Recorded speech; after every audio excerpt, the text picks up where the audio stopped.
If you could gaze into the future, you think that life would be a breeze. Seeing couple down,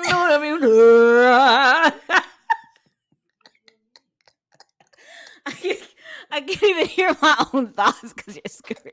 and who can love me? You travel from a distance, Yeah. child. But it's not that easy. No. Like, take us to the breeze time.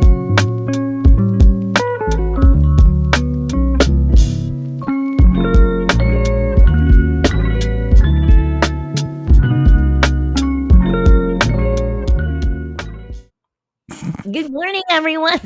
Hello.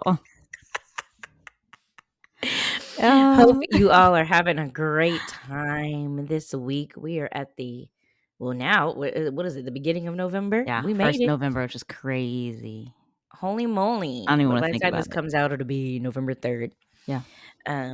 So here, my question of the day is this. Oh, God. Because of the time of the year this is, right? Uh-oh. Okay. Because I'm actually very curious. Okay. What was not the process of voting like for you? Oh, my Like, voting process. What did it look like? What did it look like? Because I felt like mine. I was like, yeah, I didn't hear about yours actually, so you need to answer this too. Oh, I will. So my voting process was super smooth.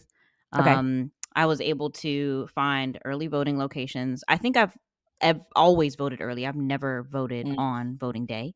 Because social anxiety, traffic, I'm just like, if I can do it earlier, I will. Right. So the closest voting station to me was actually like a Freemason lodge. And I was like, don't feel comfortable going there. So I went a little bit further to a library because libraries have just always been safe zones. And it was super hype. I left my house I pulled into the parking lot of the library at 10 a.m. Okay. I was back in my car by 10:14. Oh, I dang, walked in, quick. didn't have to wait. There were more volunteers than voters, and they were so pumped. They were like, "We're so glad you're here! Like, here's so where to go. Here's where to fill cute. it out." I actually needed to update my address because I'd moved since the last time I voted, so I was able to do that. Fill out a sheet, didn't change anything. It would have taken less time if I didn't have to do that. Yeah. Walked in, voted. My vote wasn't like a write-in; it was on a screen. And so I went in, touched all my answers, all the responses. I went back through one more time because I was like, I don't remember if it recaps it for you. Yeah. Submitted. They print out a little piece of paper, and then there's somebody staring at you, waiting for you to finish. And then they take your paper, and then they tell you how to scan it. I was like excited to get handed a sticker, but they just had the stickers on the table, and they're like, grab as many as you want. I'm like, that's dangerous because people could just give them out and have not have voted. Like, what do you mean? It's such a small thing, but I was like, oh. Okay. So I grabbed one because I'm a rule follower. And I was back in my car. I got a coffee or a chai from the place that I really enjoy next door. Yeah. Walked around. It's a cute little town that's near the main city. So it was super quick, super easy. The volunteers were very excited. And yeah, it was a very like low anxiety but high impact event. How was your experience voting? What was that like? So it was fairly smooth for me as well, actually. I went on a Wednesday around 11:30, I would say. So right before the lunch crowd, I was like a little bit worried if people were gonna like get off lunch and then go vote or something. But again, early voting. And so I rolled up, found me a good spot, you know what I'm saying? I was glad that there wasn't people outside like canvassing, you know, for particular like candidates. There are a million signs, but like hundreds of thousands of signs, no people. And I voted at the government center here in the city that I live in. For the county. And so rolled in. It was pretty easy. I'm not sure the requirements in North Carolina anymore, but like for us in Florida, like you have to have a driver's license. For or us, a passport. It's some form of updated federal ID. So it could be with your signature on it. Yeah. Oh, I don't wonder if that's a thing, but everything we're naming has a signature on it. So probably. Right. Yeah. They did they even check my ID? Oh, yeah, no, they did. Yeah, they did. It was right. It was at the no, they did. So for me, I wasn't expecting it because it was like we walked in, and once you get in, they give you like go up to a table And they're super nice. Everybody was like very pumped to be there. Yeah. Yeah, very excited. It was really nice. And they give you this long sheet of paper and then a privacy folder. And so they handed it to me, and I was like, and they're like, all right, you find one of the open little thingies. And I was like, okay. So I go over and I go into. Oh, they didn't tell you what they said. You go to number 7, and I walked. Oh dang, nah, bro. They were like, choose. They were like, there's an open one over there. Whoa. Like, go. So I go in, and I'm like expecting, because I remember the last time I voted, right? So I'm expecting the computer, and it's not, right? So then I open up the thing, and I'm like, oh, this is the ballot. Yo. And it's just like you remember the standardized testing where it's like you circle like bubbles, yeah. Oh my god! So it was like so nervous, right? It was like black and blue pen, right? So obviously they have the pens provided for you. So you take the pen, and so you do it. You know, I researched all the amendments before I went in. Yep. You know, back and front, and then I closed it, and I was like, okay, where do I go now? And they were like, you go that way to go submit or whatever. And I was like, yeah, nah, North Carolina says step here, look for the man in the blue shirt. He gonna do this. He gonna take that from you. Wow, Florida. Like, they're like, go over there. And I was like, so that way? And they were like, follow the blue arrows on the ground. And I looked and I saw the blue arrows and I went, okay, start with that then. Like literally. And people started laughing at me because I literally my animated self was like, I found the blue arrows and I went stomping on each arrow. The arrows was just flying in the air, and they were just like, oh my god, who is this girl? So yeah, then I went and they were like, all right, so put your paper in the little machine. Yes. Suck it in. I was like, okay, you voted. And then they gave me a little bit of a sticker, and I was like, thanks. And then I walked out, and it was pretty painless. Yeah. But yeah, I was like, what is this standardized? What? I would be so thrown off. Like the SAT trauma would come flooding back to me. I'd be like, where's the screen? What throws me every time though is how it's just like cardboard dividers. Yes. Like it's just like that's not flimsy. It gives you privacy, but I'm always expecting like something different, and it's just kind of like, here you go. Ours it wasn't cardboard for us. It was like a legit, like it was very covered, like black. Wow. Okay. Okay. You ain't gonna see nobody. Straight up cardboard. It was a booth, okay? It was like the thing that you go and you vote in with the computer, except no digital. Gotcha. It was just like, put your paper down here, and you're covered in the thing. Wow. So Scantron vibes. Okay. Yeah. Okay. Yeah, really interesting. Huh. Well, I'm glad it was painless. I'm glad it was quick. Yeah. Early voting is she really is that girl. I love being able to do it. Painless. I was the first election. What was the first election you were old enough to vote in? You remember? Child. Was it an Obama? It had to have been an Obama election. No. Yes. No, it probably was because I turned. Yeah, because my first one was Clinton Trump. So yours had to have been the it probably Obama was exactly run. That because we're 4.5 years apart. Yeah. It was the Obama, the second one, I think. 2016. Hold on. Who did Obama run against the first time? Oh my God. It wasn't McCain the first time? I thought it was McCain the second time. I thought it was Clinton the second. Wait, no, they're the same party. I'm a dum-dum. Oh my God. Y'all, let us know. It was such a blurred time. I think McCain had to have been the second one. That's what I'm thinking. Really? Because in 2008, I really wasn't clocked in. I was like, what, 11? Right. Well, I was not clocked me. I was like 15. Yeah. This is horrible. Sorry, y'all. I don't know. But we'll see what happens with this election. I'm ready for the season to be over. Like, I'm so tired and burnt out and just like what am I gonna see and hear today? I remember when I went in and like the very first question obviously is vote for president. Yeah, president's always first. I sighed. I was like, it's just the deepest and then filled it in. Literally, I still remember that. Which sucks because it should be like a fun, exciting thing. It should be like, wow, we have so many good candidates. It'd be ideal to have like, you can write in, but it should be ideal to have like more than 2. Yeah. And it should be like, who do I really like agree with them? Like, that's what it should be. Because I think both of us are registered independent. Correct. And so I hate that it's not the reality. Maybe we'll get there. I don't know. It'll take a lot of shaking of the table to get there. And I don't know if I'll be alive to see it. But we'll see. We'll see. Okay, well, I had a little baby. I know. Please out and vote if you are able. Yes. For those who are not able, make sure you get on your friends who are to get out there. A lot of people not, Democracy is because at of stake. citizenship status cannot. So do what you got to do. Do what you got to do. Yeah. If you're out of state, absentee, do what you got to do. Mail it if you need to. I have a Yes, friend mail, and who hopefully they don't mailed hers burn in. it in the street. Um,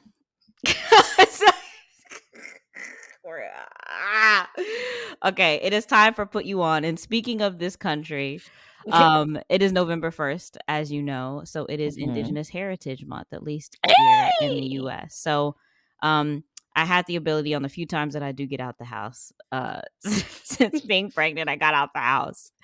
And was talking with a friend who is dating this guy who's from California. Okay. And I don't know how long he's been here, but he's been fighting for his life with these like indigenous names in the Southeast. Like we're super used to it because there's the Chattahoochee Forest in Georgia, and there's Catawba, Cherokee, Tallahassee. Like there's, you know what I'm saying? Like these names That's that we're hilarious. so used to because a lot of our places are named after. We're out Mhm. west. Yes, there are indigenous populations out there, obviously, but it's like Spanish or like the name of some like frontierman or something. Gotcha. And so I was laughing about that, and then it made me think of the first time that I heard a land acknowledgement at the beginning of a speech. So land acknowledgement is pretty much saying like, here is the land that I am residing in and learning on and all this stuff. And I heard my first one right before the pandemic. I had a chance to see Angela Davis at UNC Charlotte Remember that for free. It was hundreds of people in that room too, and I'm like, how did I not get anyway? How did I not get COVID? And so it was the first time I heard one, and then later that year, I had to do like a virtual speech for what was it? It was POCUS at my high school. It was a People of Color and Independent Schools. And so I did a land acknowledgement, and I didn't think anything of it. I was just like, copy paste. It's like a cool thing I want to do. Yeah. One of the professors that was in the room was like, I still do land acknowledgements, like in my syllabus, like, I've never heard one before. And I was like, yeah, for spreading the word. Like, we love that. We want to gatekeep that. Give me what's an example? Are you gonna tell us what a land acknowledgement is? Yeah. Let Okay. me Google a random one because I don't even have my speech anymore. Okay, a land acknowledgement statement is a formal statement that recognizes indigenous peoples who were the original inhabitants of an area and a connection that they have to the land. Let me type in example. I don't want to deal with ChatGPT right now. It's like, okay, today we join you in fill in the city to acknowledge and honor the land on which we stand that was previously known by its original inhabitants as blank. Or I would like to acknowledge that this meeting is being held on the traditional lands of the blank people and pay my respect to elders both past and present. Wow. Isn't that cool? And it's super quick, but it's like you start with that. And yeah. That's what you're saying. And so in order to find and like be accurate, because like I'm pretty sure I'm inhabiting Catawba land, but like I don't want to mess this up because like I'm right on the border of North and South Carolina. Got you. So there's this website, I'm gonna share my screen, called nativeland.net. Girl, it eats. Are you seeing it? Hold on, it's about to pop up. Okay. Yeah. Oh my gosh. I know. And so obviously this is the continental US. It covers the Caribbean, Central, South America. It is super dope. It also covers what we know about Africa. And then where's Wakanda? Like, it's so I'm screaming. I wish. So I'm not gonna zoom into where we live, but for an example, okay, your husband recently traveled to Minnesota. Where in Minnesota did he travel to? Child. It was some rural up north.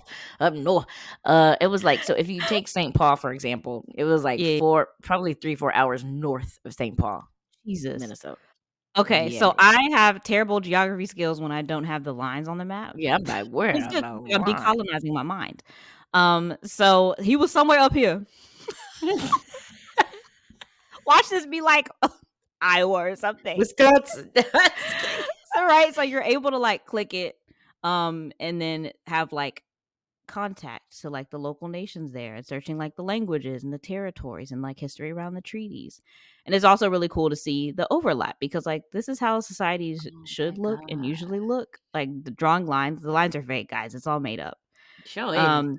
Being able to like zoom in and be like, oh, my husband is from Lima, Peru. So like what was popping down there? Like who's still there? Who used to be there? It's really awesome. So if you're doing a land acknowledgement or just want to get lost in a map, as people do, you're able to see, okay, like where these people residing. Here's the Seminoles in Florida, Alapache. It's just really, really, really, really cool. That is so cool. Yeah. So happy Indigenous Heritage Month. Happy learning. This was my put you on. It's really awesome and it's easy to get like sucked in for a very, very long time. I want to see how far it reaches. So we got here like the Nordic space is here. I love how Europe is like, eh. We got South Africa. And then like of course you have like our AAPI homies. Oh, okay. Wow. Y'all better eat down in Australia. Oh yeah, no, they got this maps. Okay. Yeah. Wow, that's so cool. Really awesome. So yeah, native land. I went to nativeland.net, but it's native-land.ca. Super. We'll put that in the description too. Yes. Yeah. I'll be talking to the side of my mic. We'll put that in the description as well. Like, why can't I hear myself? I got lost. Oh my god. Okay, so on the same track of the world, it's time for GeoNews. So what city did you have? Oh my god.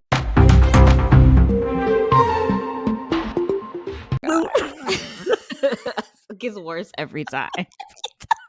Oh, sorry. Okay, so my city this time was Bogota, Colombia. There we go.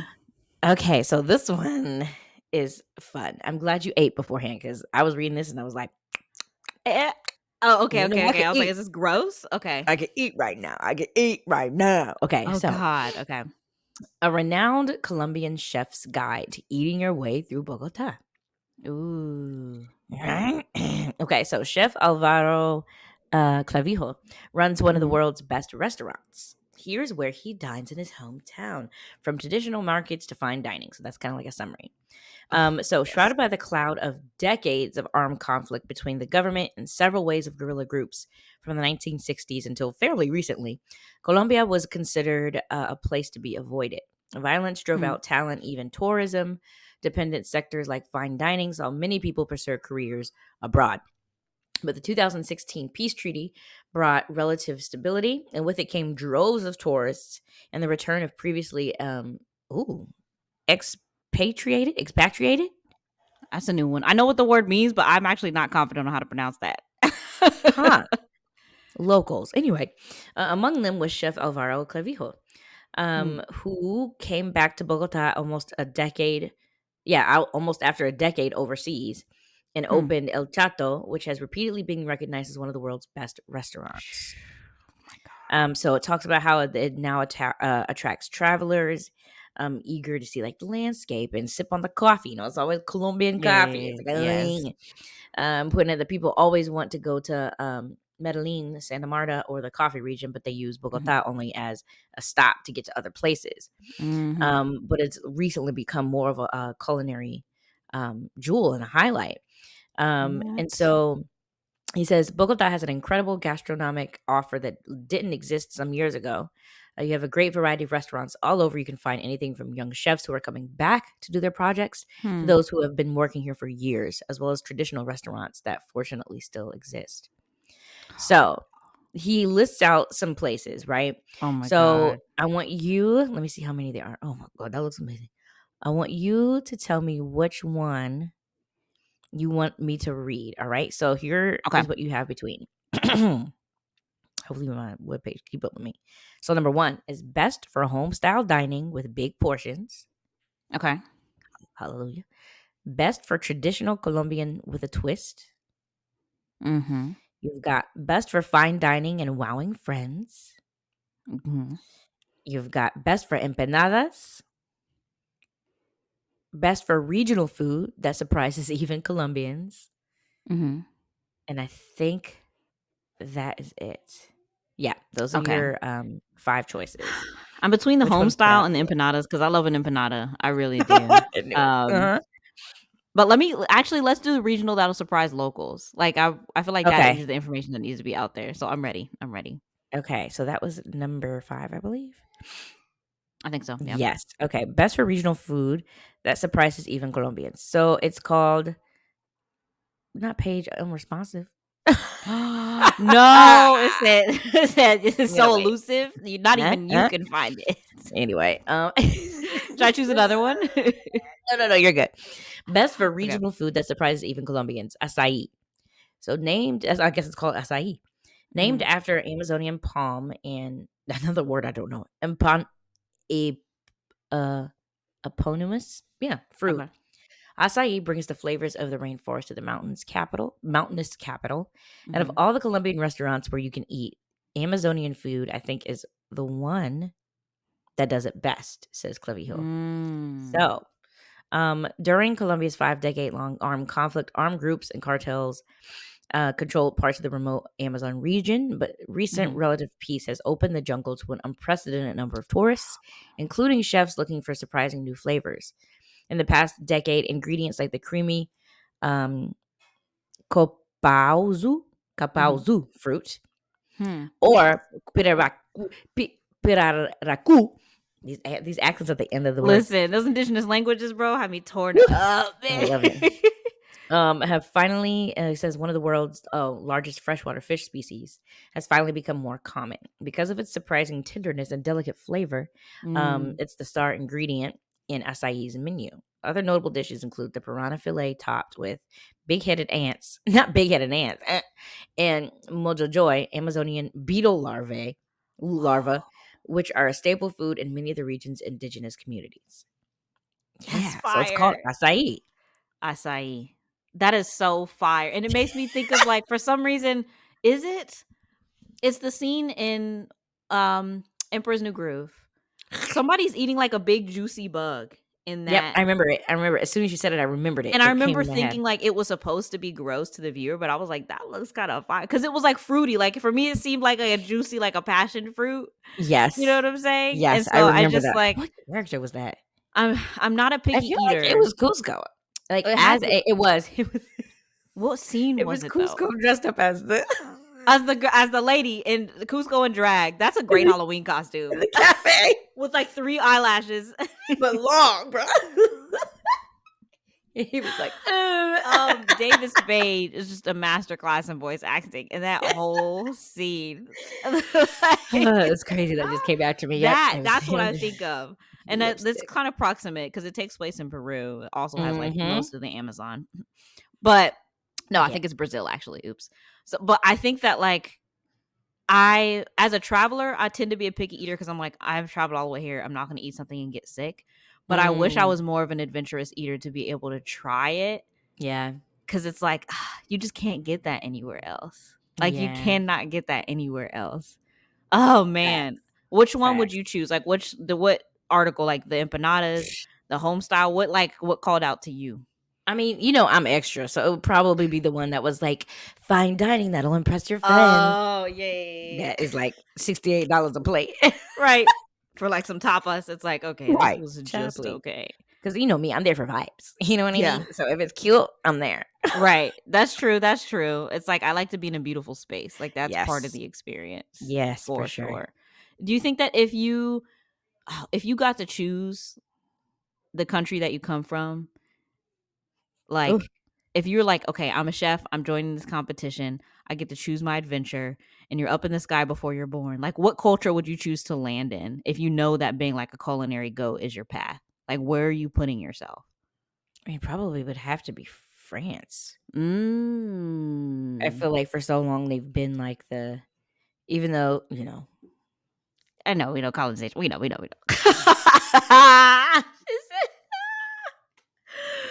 Oh my god. But you would like to master and like be from the tradition of French cooking. They probably. is known for a reason. You know what I'm saying? Yeah, I feel like if you're talking about a culture that is known for their cooking Mhm. and that influences a lot of other things, it probably would have to be France. Like, Yeah. it's one of those things where I feel like you would have to probably uh, uh, become an expert of sorts in Mm. some style of French cooking, Yeah. or You whether just it's you just start desserts, there whether and it's then yeah, yeah. yeah, Yeah, yeah. God, yeah. I'm torn because I'm thinking about what's happening right now as we're Mm-hmm. also like we're decolonizing culinary arts. But Mm-hmm. also like when you want to go study and go hard, like that's where you go. I don't Yeah. know if I would like to be from an Asian country. I don't know if I'd like to be like Thai or if I'd like to be from West Africa because those are the palettes like right Mm-hmm. now that are like Yes, really like pop popping it. off. Yeah. But I'm also like, I would have some stiff competition. I would have some, because like somebody's grandma's always going to throw down harder than me. You know what I'm saying? Like, I don't know. Yes. I don't know. But I always wondered about that. Like, if I could choose my culture that I'm coming from and what I bring to the table. Yeah. I wonder. Pastry chefs are dope too. I heard they're like weird people too. Like they're really just like how super talented musicians are super weird. Yes. I heard that pastry chefs are like, they're like weird. Interesting. Okay. I love that. No, that's a good put you on. That's a good put you on. So shout out to all the chefs that are like going back to the homeland. It's low-key like the plot of The Bear. Like bringing something special back to the community that you love. And taking it to a new level is super cool. So for sure. If you're Colombian or planning to go, pull up. We'll share the article. Yeah, we know a few. We know a few Colombians. We know a few. We know a few, child. And I know you living in Florida. It's gonna exponentially increase. Okay, they roll deep down there. Yeah. Okay. So my GeoNews is like wholesome and cute and very short.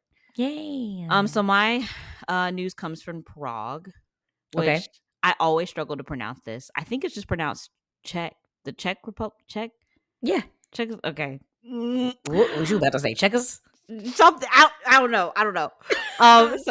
So here is the article. The title says Czech class in Germany, 6 bilingual schools to be established in the Bavarian border area. Whoa. Bavaria wants to deepen its neighborly relationship with Czechia and therefore intends to improve the teaching of the Czech language in the region around their shared border. 6 German-Czech bilingual schools are to be established in the next school year.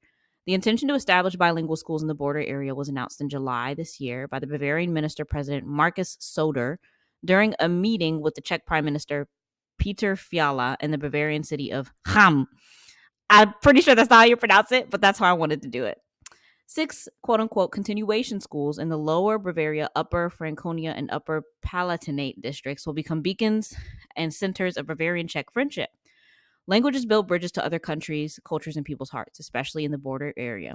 People from Bavaria and Czechia feel a deep connection. Fulfilling and preserving the Bavarian-Czech friendship is an important task, especially for young people, said the Bavarian Ministry of Education, Anna Stolz. By promoting knowledge of the Czech language in Germany, the goal is to improve intercultural skills, enable interactions between Bavarian and Czech students, and broaden job prospects in the broader region. Czech is currently offered as a foreign language in a number of Bavarian secondary schools. According to Bavarian government statistics, from the end of 2022 and the 2021-22 school year, Czech was offered as a foreign language in 17 Realschulen in the border region. In 2023, for the first time in the history of Bavaria, a high school graduation exam in Czech as a foreign language was held at a grammar school in Munich. And that's it. Isn't that cute? Wow. I think that's the beauty of being in the U.S. It's like everybody's in a bag, and we shook the bag. And and there's anger. It's like putting a bunch of ants in a barrel and then shaking the barrel really hard and expecting things to go well. I feel like over there, because there's such proximity, like you can drive the distance. I think it's like the distance across Texas is the same as going through like a bunch of countries in Europe. So because of that proximity and that historic proximity, I feel like you're able to do things like this with less public contestation. Like there are bilingual schools in the U.S. There's one in my city that I'm considering sending my child to, which will be super dope. But we're very lucky to have that like established institution. And I think it's K through elementary. Okay, wow. It's preschool. I think it started as a preschool and then it goes through like the 5th. Yeah, it's really cool. And it's like Monday, Wednesday, Friday, one language, Tuesday, Thursday, another. God, holy moly. It's really, it's a real deal. And so I think that's super cool. Like I was reading this, I was like, United States could never. Like imagine the beauty of being able to take an exam in Spanish if you live in a border town somewhere. Yeah. Like and the piece that it would bring you of like I've acquired this information, but being tested in a language is so different than like living out the day to day. That is so true. It's so cool. Would you send your kid to a bilingual school? Heck yes. I think he would love it. That would be sick. I feel like he's already surrounded by so many Spanish. He Puerto Rican. Oh, that's right. Oh yeah, boy. Oh yeah. We are cousins. Yeah, and I love that. It's amazing. Even just like the shows he watches, like very much so bilingual. Yeah. So yeah, I think he would absolutely love it. I think for him to his personality, any opportunity for him to talk to more people, He's going to take that opportunity. Yep. He's been like, side note, he's been singing this. I can't wait until we find out what it is. Yeah. But he's been singing the same thing for weeks now, and we don't know what it is. This is what he goes. He goes, wah, wah, wah, wah. Wah, wah, wah, wah, wah, wah.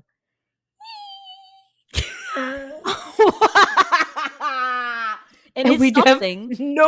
Because it's repetitive. It's the same. It's something. So it means something to him. And we have no idea what it is. And it happens randomly throughout the day. And I wonder if it's a song or if it's a sound. Like, to me, that sounds like a honk. Like, it's like some type of beeping of a truck and then the brakes screeching. Right. So I wonder if it's a song or if it's a sound. We don't know. He's locked in. It's so cute. Wow. That's going to be our exit song. Wow.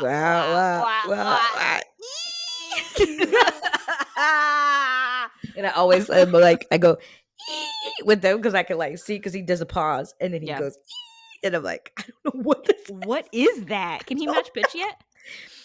It's so early. No, he's definitely more of a dancer than he's a singer. Oh, that's right. That's for right. For sure. Oh man, that's so cute. Wow, it's a banger. I don't know what it is. See, I mean, it's every time you have a moment, like, see if you can record it, but I know it's near impossible because kids will do stuff and they won't do it again for weeks. And then you're like, what happened? It's so cute. Yeah. Oh my God, his first earworm. That's adorable. Yeah. Oh God. Well, thank you for joining us for this session of GeoNews. Wow.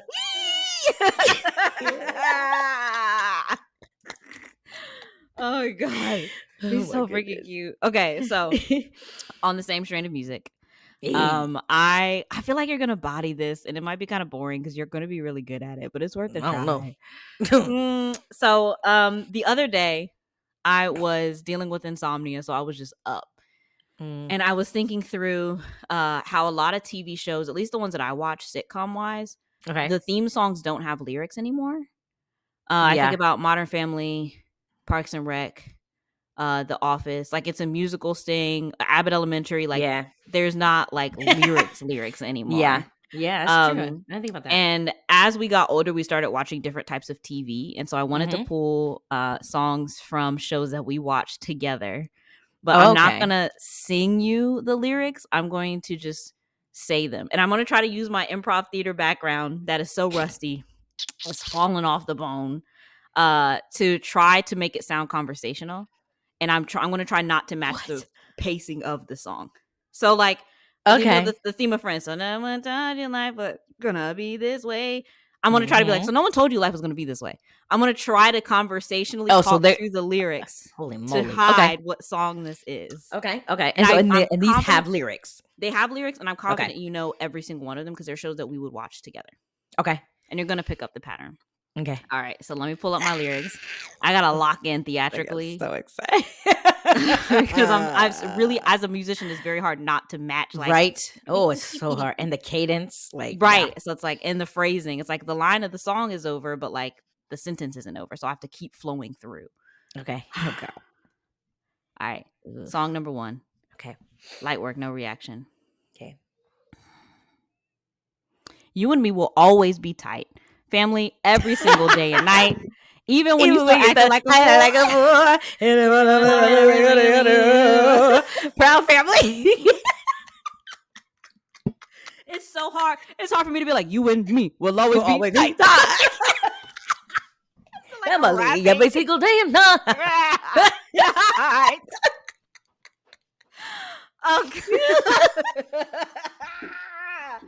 God. Oh, my spirit. One time being a musician does not help you. Imagine if humans talk like that. Oh, Lord. That's what next the song. iRobot sound like. Next song. All right. I'm your basic average girl, and I'm here to save the world. You can't stop me because I'm Kim Possible. I can't just be like, you can't stop me because I'm Kim Possible.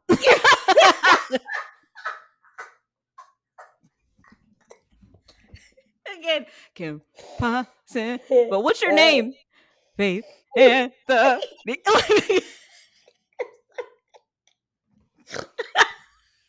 I can't get over it. He goes, "Stop it." As soon as I was reading it, I was like, "Oh my god, this is the title of the show." Oh god. Okay. Oh my god. Dang. Okay. Okay. If you could gaze into the future, you think that life would be a breeze. Seeing trouble.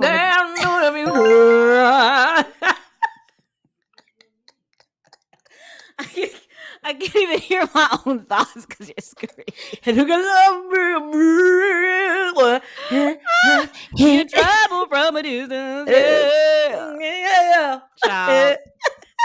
But it's not that easy. No. Like the song is ingrained in my mind. In my mind. Wow. Okay. Unfortunately, I am indeed bodying this. So I told you, I was like, this is not even going to be like a problem. All right, this last one, I'm cooked actually because they say this person's name so much. Oh, okay. I'm going to change his name to Jim. Okay. As if that's going to help me. I swear to God, if this is okay, go ahead. All right. Meet a boy named Jim and his family on vacation from the 22nd century. They rented a time machine and they're on their way to a time way, way back in the day. Is this Phil in the future? Yes. Okay. Literally, as soon as you said they take his name a lot, I was like, if this is Phil in the future. The whole song, Phil. Oh, the future. I was like, why did I get the American? Oh man, they used to cook with the theme songs. Like you know exactly who's who, what's happening is very clear. Like, and I wonder if it's a kid show thing too, because I remember Drake and Josh, iCarly, like they all had like expositional, like my name is Carly. It's not the name. That's not the song, but my name is Carly. I'm the new baby. Oh my god, that show. I loved that show. That show, I have to think, was the show good or were we just excited to see? Because I feel like black girls on Nickelodeon were far and few between. They weren't leading shows on Nickelodeon. Nah. Like, I mean, well, without Raven, they weren't really leading shows on Disney either. But like, Raven was that girl, and I feel like Nickelodeon was just like for like bad white kids. Like that's how I saw it in my mind. They were disrespectful. They were too fast. They were always alone. Like Nickelodeon had a lot of like third spaces. Like you were on Disney Channel, you were at school or you were at the house. Nickelodeon, they had coffee shops and smoothie shops and clubs. Like you were Disney, school, house.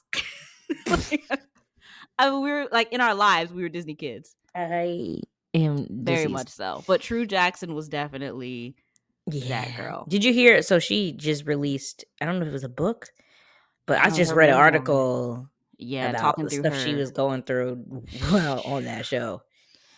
I'm not ready. I struggle with memoirs of people who aren't like super old or dead. Because I'm like, it feels too personal. Still. To like be still out here walking around in these streets for somebody to then you have like people like Rita Moreno. I'm pretty sure Barbara Streisand must have a memoir at this point. Like I feel comfortable reading that, but like I don't really want to read Matthew McConaughey's. Like it's just like you're still like here, you know. And apparently that book was life changing. People, I still hear people talking about his book, right? Yeah, like okay, I guess. Right. But yeah, I don't know. How old do you think? When do you think the bar is to write a memoir? Where's the memoir bar? This is a very specific number, but 68. 68. I don't know why. I'm not mad at that. That's kind of where I was thinking too. Like I've lived. I feel like nothing. Well, that's also what is it? Statute of limitations. If I've committed a crime, it needs to have been very in the past. I can't. For me to be able to, yeah. But they're still locking up people out here who like 75 years old. You know what I'm saying? Who have been accused of things, and it's like, sorry, but.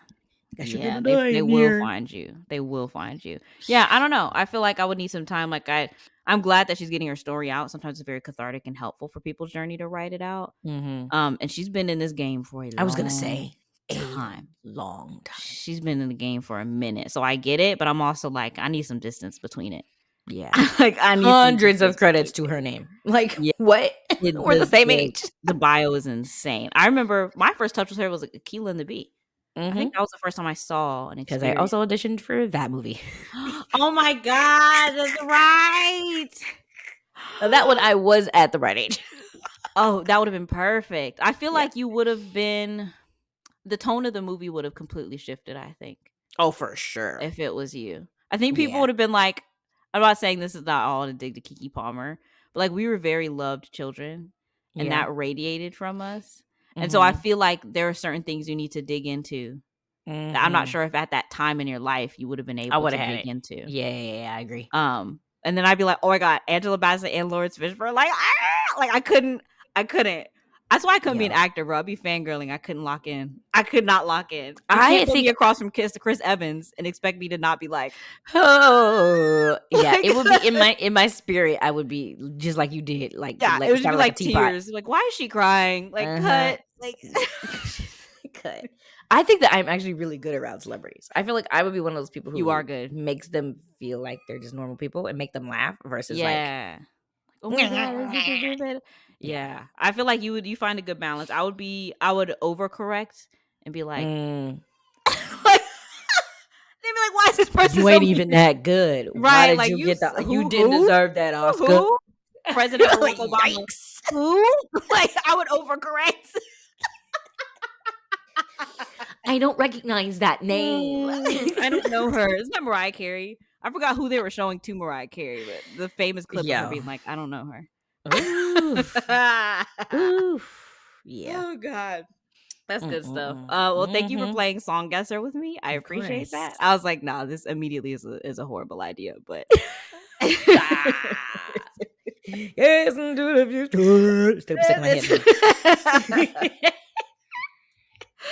Oh God. Oh well, okay. I will go ahead and close this out. Okay, all my lights done gone off. I look like I'm in a disco. Okay. Thank you so much for joining us and our squishy for episode 24 of Your Internet Sisters. We're so glad you joined us. Please make sure to take care of yourself, be aware of your surroundings, vote, do your civic duty if you are able. Please get out there because they sure will take it away. They'll be like, oh, y'all don't want this? Say less. They will take it away. So make sure you're doing that. If you are a U.S. citizen and are able to vote, please take care. We love you. Thank you for tuning in, and we will see you next time. Bye. You have to sing his song. Do you remember what's his song?